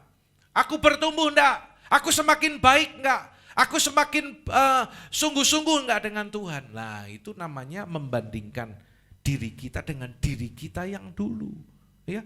Kalau 1 tahun yang lalu aku masih hidup dengan banyak amarah, dengan banyak sakit hati dan kepahitan, sekarang bagaimana? Jangan sampai bertahun-tahun sampah itu masih tetap disimpan, nggak dibuang, ya. Penyebab mental block berikutnya adalah mengasihani diri sendiri. Nah, ini saya mau cerita di sini nanti. Cepat ya, waktunya kok cepat banget ini. Penyebab sakit jiwa atau mental, masa lalu, ya, masa lalu. Terus diingatkan, jangan tinggal di masa lalu. Ikuti kata-kata saya, masa lalu adalah masa lalu. Ya, masa lalu bukan masa sekarang. Masa lalu bukan masa depan. Masa lalu bukan berarti seluruh hidup saya. Jelas? Jelas enggak? Masa lalu adalah masa lalu. Ya, jangan mau ditipu oleh si jahat. Dulu kan kamu hancur, dulu kan kamu gak kenal Tuhan, hidupmu hancur-hancuran, berarti sekarang hidupmu hancur, masa depanmu hancur, dan seluruh hidupmu hancur. Itu tipu muslihat si jahat. Kita boleh hancur di masa lalu, kita boleh gagal di masa sekarang, tapi Tuhan sediakan hari depan yang penuh harapan bagi kita. Yang percaya katakan amin. Berikan tepuk tangan bagi Allah kita, saudara. Tepuk tangan yang semangat, saudara. Penyebab sakit mental, sering dibully. Jangan suka membuli ya. Ada orang yang suka membuli. Tanpa sadar membulinya itu nyerang pribadi. Ya, enggak boleh. Psikopat, ya jelas tadi ya, sakit mental. Nah ini perhatikan orang tua, lihat ke depan sebentar. Ternyata penyebab yang keempat dari sakit mental adalah, baca sama-sama, 2, 3. Yang punya anak, jangan sampai anakmu terlalu dimanja. Apalagi anak yang sudah dinanti-nanti, ditunggu-tunggu, enggak boleh terlalu dimanja. Nanti saya cerita, ada cerita berkenaan dengan hal ini. Jadi kalau anak terlalu dimanja, semua disediakan, semua dilayani, ya. Enggak pernah disuruh kerja, enggak pernah disuruh ngerjakan ini itu. Jadi ada bagian mental yang mengajar tentang sisi tanggung jawab itu enggak ada. Empati sama orang enggak ada. Enggak berkembang. Orang tua kan alasannya sayang, tetapi anak itu tidak boleh dimanja.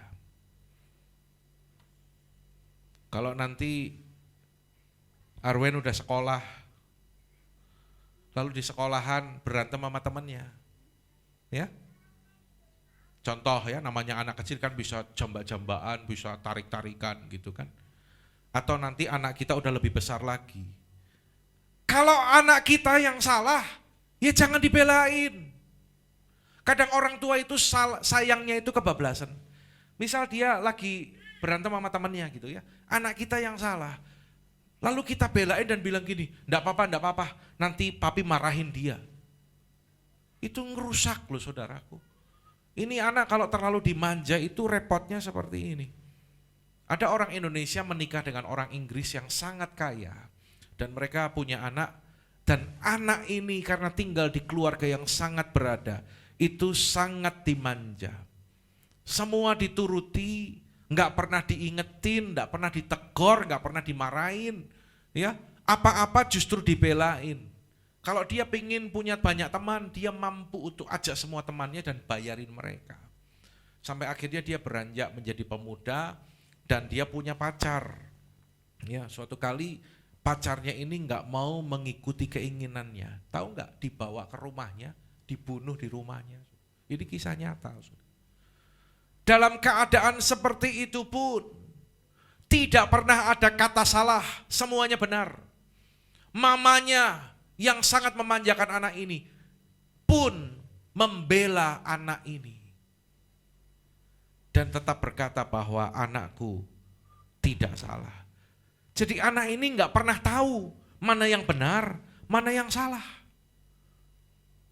Sampai akhirnya di penjara, dia pun di penjara bisa ketawa dan berkata, sebentar lagi mamaku pasti datang untuk membebaskan aku. Nggak ada yang bisa nangkep aku. Dia berpikir semua orang itu bisa menuruti semua keinginannya. Jadi ternyata terlalu memanjakan anak itu juga nggak baik. Ya, harus didik dalam kebenaran. Kalau salah dibilang salah. Ya, kalau nggak benar ya bilang. Salah ya salah. Kamu salah. Kamu harus berubah. Dulu waktu anak-anak saya kecil, saya itu punya tongkat kecil. Marco harus mulai cari tongkat kecil, rotan yang panjang gitu, kecil. Tak centelin di tempat yang kelihatan. Tapi kan bukan buat mukulin gitu, enggak. Tapi kalau dibilang pakai kata-kata udah enggak bisa. Papi ambil rotan, nonggeng, pantatnya sabet, jebret gitu sakit. Dia tahu kalau itu salah. Ya. Tapi setelah itu saya selalu datang dan peluk. Karena itu kalau dibilangin sama orang tua harus nurut. Saya akan tegas dan keras kalau urusan apa, takut akan Tuhan. Kalau urusan apa, kalau dia bohong. Urusan apa, kalau kurang ajar sama orang tua. Saya tegas. Ya, anak enggak boleh dimanja. Karena kalau kita memanjakan anak, sama saja kita membiarkan dia. Salah juga dibiarin. Ya.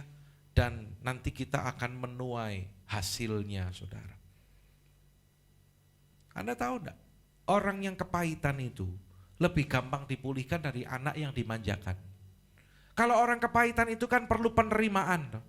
Karena itu ketika dia mengalami kasih, lalu dia diterima, dia dipeluk, dia pulih, dia itu mengampuni, dia lepaskan kepahitan itu dan dia sembuh. Tetapi kalau orang yang dimanja itu enggak butuh apa-apa. Semuanya sudah ada. Bagi anak yang dimanja ini, orang tuanya itu jadi juru selamatnya dia, saudara. Nah ini yang repot. Ya. Next, penyebab sakit mental atau jiwa, ketakutan terus menerus. Perlu pelepasan dong Pak? Ya. Tapi sebenarnya gampang. Saya pernah ketemu dengan model orang kayak gini. Ketakutan itu terus menerus. Bukan cuma sekali, dua kali, sepanjang hari, sepanjang hidupnya. Itu ketakutan terus. Di rumah takut, keluar rumah ngelihat orang takut. Naik kendaraan umum takut. Ya, ada orang naik kendaraan bermotor, lihat polisi takut. Apa-apa takut. Dengar, ketakutan itu bukan berasal dari Allah. Kalau Anda masih dikuasai ketakutan, tandanya hati dan pikiranmu masih terbelenggu. Sebenarnya gampang. Orang yang hidupnya alami ketakutan ini, ya, cuman perlu keputusan dia. Keputusan apa, Pak? Keputusan gini, dia mau percaya sama firman. Anda lihat tangan saya di depan, ya. Dia mau percaya kepada firman, atau dia hanya percaya kepada perasaannya, kepada pikirannya, kepada halusinasinya. Tuh lihat, semua orang kan gak suka kan sama aku, tuh. Nah itu halusinasi itu. Ya dia mau percaya sama firman, apa percaya sama pikiran dan perasaannya dia? Perlu keputusan. Ya. Ingat tadi cerita Israel, Tuhan itu sampai perlu waktu 40 tahun loh untuk mengeluarkan Mesir dari hati dan pikiran orang Israel. Meskipun secara fisik mereka keluar dari Mesir, tetapi pikiran mereka itu belum merdeka. Ingat bagian Tuhan apa? Yang keras bagian Tuhan. Sekali lagi, yang keras bagian Tuhan. Bagian kita mau ndak dipulihkan. Sakit mental juga bisa karena merasa diri sangat hebat. Selalu merasa paling hebat, sangat hebat. Kemana-mana selalu bermasalah. Ya, dia pindah tempat kerja, ya, pindah gereja, di sana sini selalu ketemu dengan masalah. Karena menganggapnya orang-orang itu gak selevel sama aku. Harus sadar supaya bisa disembuhkan. Dan ternyata satu lagi penyebab sakit mental apa? Baca sama-sama. Geeran. Bilangin, jangan geeran. Ya, ada cowok yang lagi ngeliatin dia sekali aja, jangan-jangan dia naksir aku loh kayaknya. Tahu nggak, Pak Pendeta itu perhatian loh sama saya. Lah, pendeta itu kan harus ramah, gembala itu kan harus ramah sama semua orang. Ketemu ya senyum, nyapa, nyalami, nyapa, lihat, senyum. Wih, Pak Pendeta kok senyum-senyum ya sama saya. Kayaknya ini ada perhatian, repot ini repot. Lalu muncul backsoundnya, kita bikin romantis. Dah cukup. Ya, penyebab sakit hati selanjutnya apa? Merasa teraniaya. Jadi kalau saya bilang sakit mental di sini itu bukan gila ya, tetapi ada sesuatu yang harus dipulihkan yang menghalangi dia. Saudara, Anda mau jadi pemenang? Amin. Yang mau jadi pemenang lambaikan tangan. Yang mau berhasil lambaikan tangan. Kalau enggak mau ya enggak usah angkat tangan. Ya, sekali lagi coba saya mau lihat. Yang mau jadi pemenang angkat tangan. Wow. Yang mau berhasil angkat tangan. Anda tahu enggak? Pemenang itu harus dimulai dengan mental seorang pemenang. Kalau Anda mau berhasil, Anda harus mulai dengan mental seorang yang berhasil. Itu yang harus kita miliki, saudaraku. Nah, saya mau kasih contoh, ya. Ini bukan endorse ya, saya belum sempat nyopot mereknya. Oke, Anda masih bersama-sama saya? Amin. Sebenarnya saya butuh yang main keyboard ini, tapi main keyboardnya kok duduk ya. Tolong teh ya. Minta di D teh ya. Anda lihat ke depan ya, semua perhatikan ini penting. Saudara, mental yang terbelenggu atau terikat itu saya gambarkan seperti botol ini yang diikat karet. Ada 5 karet gelang warna kuning. Ya. Dan ketika Tuhan katakan hari ini lewat firman-Nya, kita harus alami kemerdekaan. Saudara, bagaimana kita bisa lepas? Kita harus lepaskan pikiran-pikiran atau belenggu-belenggu itu. Pikiran-pikiran yang bukan berasal dari Allah. Yang berkata bahwa aku tidak layak. Aku ini orang yang tertolak. Pikiran yang membelenggu engkau yang selalu berkata bahwa aku ini bodoh, aku ini orang yang gagal, aku ini gak mungkin berhasil. Keluargaku hancur, aku gak mungkin bahagia lagi. Masa laluku hancur. Lepaskan itu, saudara. Lepaskan pikiran-pikiran yang mengganggu, yang negatif, yang membuat engkau gak bisa maju. Yang selalu berkata, aku tidak seperti orang lain. Kalau orang lain diberkati, kalau aku tidak. Lepaskan.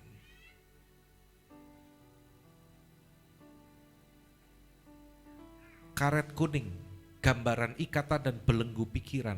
Pikiran-pikiran negatif dilepaskan. Dan ganti dengan karet merah. Karet merah ini apa?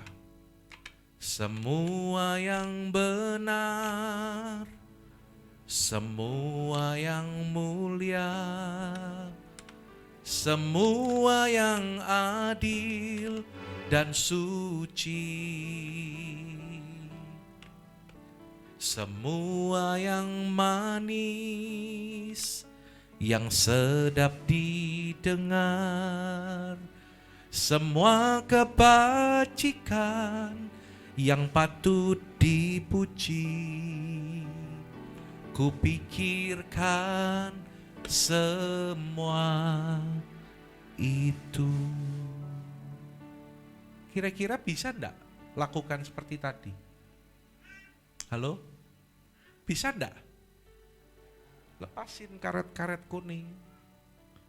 Apapun yang membuat mentalmu terbelenggu, lepaskan itu. Ganti dengan karet warna merah ini. Gambaran firman yang akan menuntun dan memimpin kehidupan saudara.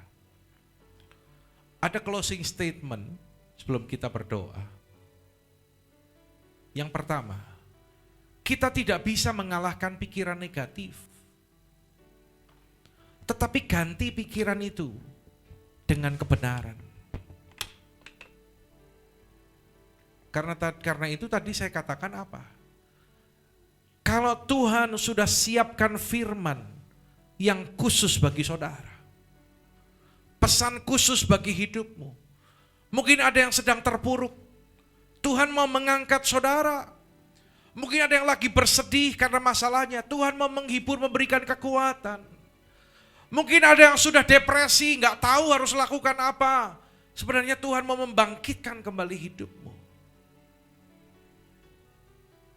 Mungkin ada yang ngalamin luka yang begitu mendalam. Tuhan sudah siapkan firman yang akan menyembuhkan luka hatimu. Tetapi sayang, ketika Tuhan sudah siapkan itu, engkau gak hadir dalam ibadah. Itu adalah kesalahanmu sendiri. Jadi jangan bilang Tuhan izinkan. Tetapi kalau engkau gak pulih, belum dipulihkan, terlalu lama dalam belenggu dan ikatan, itu karena kesalahan kita sendiri. Firman Tuhan jangan dihafal, tetapi jadikan sebagai gaya hidup. Ya, gaya hidup. Orang tua tentunya ngajari anak-anaknya dengan hal-hal yang baik, etika yang baik.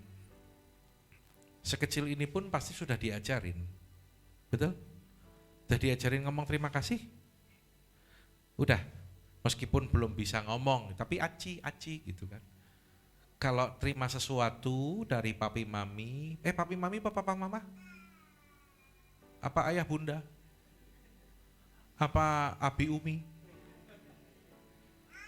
Kalau terima sesuatu dari abi, dari umi, bilang terima kasih, ya bilang terima kasih. Ya, kalau ketemu orang tua itu nyapa. Kalau ketemu sama orang tua ngomongnya yang sopan. Jangan jadi anak ngomong sama orang tua kowe-kowe. Orang sopan. Perlu disambel. Ya, orang tua kan ngajari gitu kan. Ketemu nyapa yang sopan gitu kan. Itu diajari dan akhirnya anak itu mempraktekkan menjadi lifestyle, menjadi gaya hidup. Nah, bagaimana firman itu supaya hidup dalam kehidupan kita? Ya kayak gitu. Jadikan gaya hidup. Jangan dihafal toh. Banyak orang hafal firman loh, ngomongnya firman. Ya, kemarin saya ketemu orang yang wawasannya firmannya luar biasa. Ngomongnya wah dalam ini, sering dengar YouTube dan sebagainya. Bilang kalau gerejanya pendetanya itu, lah kalau khotbah enggak lebih dari 15 menit Pak, lama, sebentar. Belum tahu nih dengerin khotbah saya pikir gitu kan. Dia menganggap enggak level, aku nih loh tingkat rohaniku segini. Wah dia ngerti tentang ini, dengerin pengajaran ini. Tapi tak lihat di meja ruang tamunya waktu saya datang, ada rokok di situ. Banyak orang pinter ngomong firman, tapi enggak menjadi pelaku firman. Firman itu dilakukan, bilang dilakukan. Jadikan gaya hidup, bilang jadikan gaya hidup. Ya, lakukan aja. Kalau firman Tuhan bilang bersukacita, ayo sukacita. Kalau firman Tuhan bilang ngampuni, ayo ngampuni. Firman Tuhan bilang jangan khawatir, jangan kita khawatir. Terus dipraktekkan. Firman Tuhan bilang pikirkan yang baik, benar, mulia. Ya, pikirkan itu. Jangan merenungkan hal-hal yang negatif.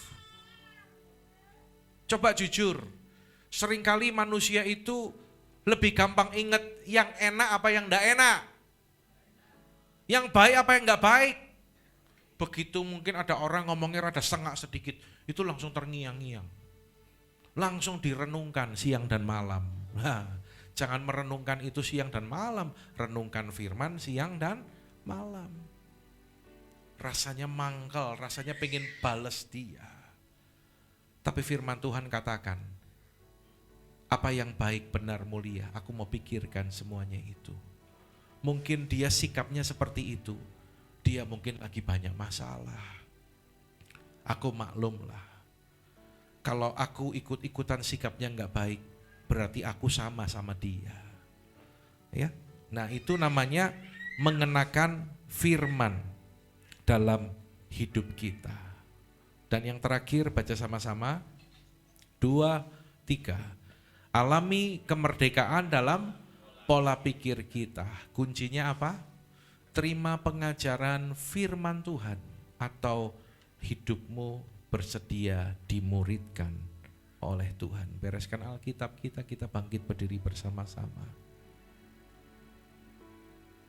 Semua yang benar, semua yang mulia, semua yang adil dan suci,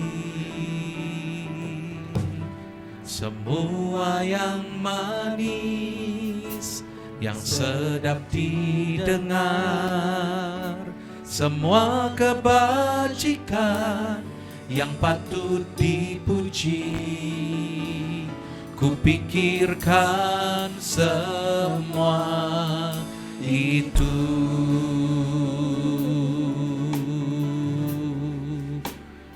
Mari katakan bersama, semua yang benar, semua yang mulia, semua yang adil dan suci.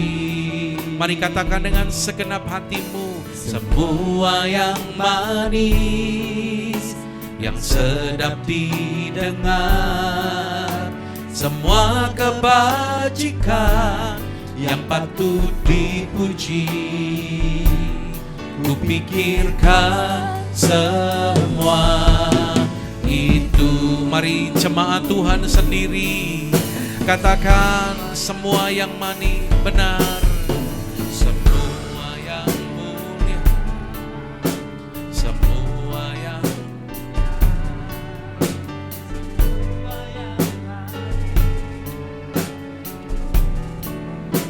mari nyatakan yang sedap didengar, semua kebajikan yang patut dipuji, kupikirkan semua itu.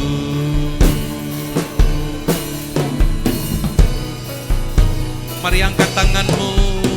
Semua yang benar, semua yang mulia, semua yang adil dan suci, semua yang manis, yang sedap didengar, semua kebajikan yang patut dipuji. Kupikirkan semua. Musik dengan lembut. Saudaraku, saya minta waktu beberapa saat sebelum kita berdoa. Ketika engkau mendengar firman Tuhan pagi hari ini, saya percaya itu adalah kerinduan Tuhan untuk memulihkan hidupmu. Mungkin tanpa kau sadari selama ini pikiranmu terbelenggu. Ada yang membelenggu, ada yang mengikat. Tapi mari saat ini saudara, Tuhan telah menyatakan firman-Nya bagi kita. Tuhan mau membuka setiap belenggu-belenggu dan ikatan-ikatan itu. Selama ini mungkin ada yang mengalami mental block. Sesuatu yang negatif tapi dipercaya, dianggap kebenaran. Aku selalu gagal, aku gak akan bisa berhasil. Gak ada orang yang suka sama aku, itu mental block saudaraku. Gak ada yang peduli sama aku. Aku gak mungkin bisa berhasil, itu mental block saudara. Dan pagi ini, siang ini Tuhan mau lepaskan kita. Dan jika ada yang mengalami luka dalam hatimu, mungkin sejak masa kecil engkau pernah dikecewakan oleh orang tuamu, tapi Tuhan mau sembuhkan. Apapun yang kau alami dengan jiwamu pagi hari ini, Tuhan mau sembuhkan. Mari saat ini responi firman Tuhan. Datang kepada Tuhan dengan kerendahan hati, supaya Tuhan dapat memulihkan kehidupanmu. Di masa Pentakosta ini, Tuhan mau memulihkan, Tuhan mau menyembuhkan, dan Tuhan juga rindu untuk mengurapi kehidupanmu. Saya percaya kita semua dipulihkan oleh Tuhan. Yang dipulihkan katakan amin. Kita berikan pujian, tepuk tangan bagi Allah kita. Dia adalah Bapa yang baik. Dia memulihkan, Dia menyembuhkan. Dia menghancurkan segala belenggu-belenggu dalam hati dan pikiran kita, sehingga kita mengalami kemerdekaan. Sebentar kita akan masuk dalam perjamuan kudus. Perjamuan kudus adalah persekutuan dengan tubuh dan darah Kristus. Mari persiapkan diri kita. Ingat pengorbanan Tuhan Yesus bagi kita. Karena itu setiap kali kita masuk perjamuan kudus, kita mau berjanji di hadapan Tuhan untuk kita boleh lebih sungguh-sungguh lagi mengasihi Tuhan. Terima kasih Bapa. Mari saat ini introspeksi diri kita. Sekali lagi kita bereskan hati kita. Jika ada hal-hal yang salah, jika ada dosa, kita minta ampun di hadapan Tuhan. Biarlah kita menerima roti dan anggur dengan cara yang berkenan di hadapan Tuhan. Bapa, ampuni kami, kuduskan hidup kami. Jika ada hal-hal yang salah, mari saudara jangan simpan dosa. Minta ampun sama Tuhan. Kami mengangkat roti di tangan kanan kami. Sebab apa yang telah kuteruskan kepadamu telah aku terima dari Tuhan, yaitu bahwa Tuhan Yesus pada malam waktu Ia diserahkan mengambil roti dan setelah Dia mengucap syukur atasnya, Ia memecah-mecahkannya dan berkata, inilah tubuhku yang diserahkan bagi kamu, perbuatlah ini menjadi peringatan akan aku. Bukankah roti yang kita pecahkan adalah persekutuan dengan tubuh Tuhan kita Yesus Kristus? Katakan amin. Makan di dalam nama Tuhan Yesus.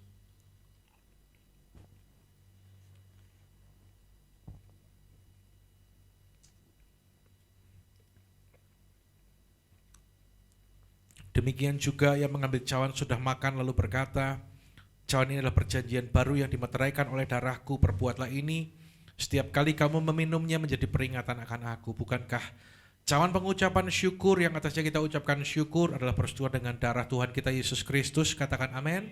Minum di dalam nama Tuhan Yesus.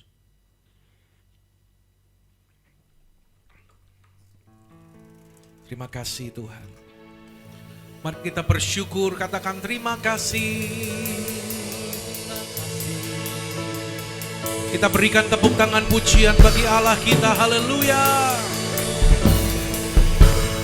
Terima kasih Yesusku, terima kasih Yesusku. Puji syukur hanya bagi Tuhanku. Terima kasih Yesusku, terima kasih Yesusku. Puji syukur hanya bagi Tuhanku. Puji syukur hanya bagi Tuhanku. Puji syukur hanya bagi Tuhanku. Mari yang sudah dipulihkan dan diberkati, katakan haleluya.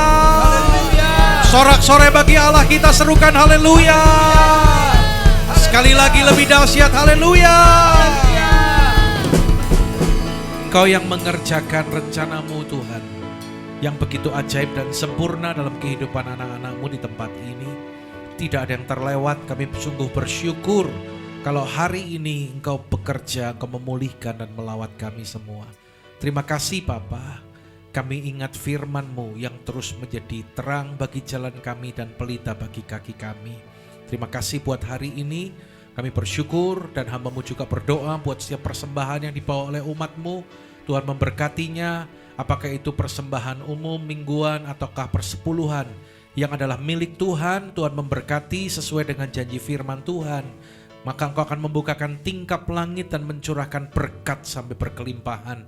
Dan menjauhkan dari seluruh umat-Mu belalang pelahap dan pencuri berkat Allah. Diberkati hidupmu, keluargamu, pekerjaanmu, seluruh kehidupanmu. Sekarang pandang kepada Dia, angkat kedua tanganmu.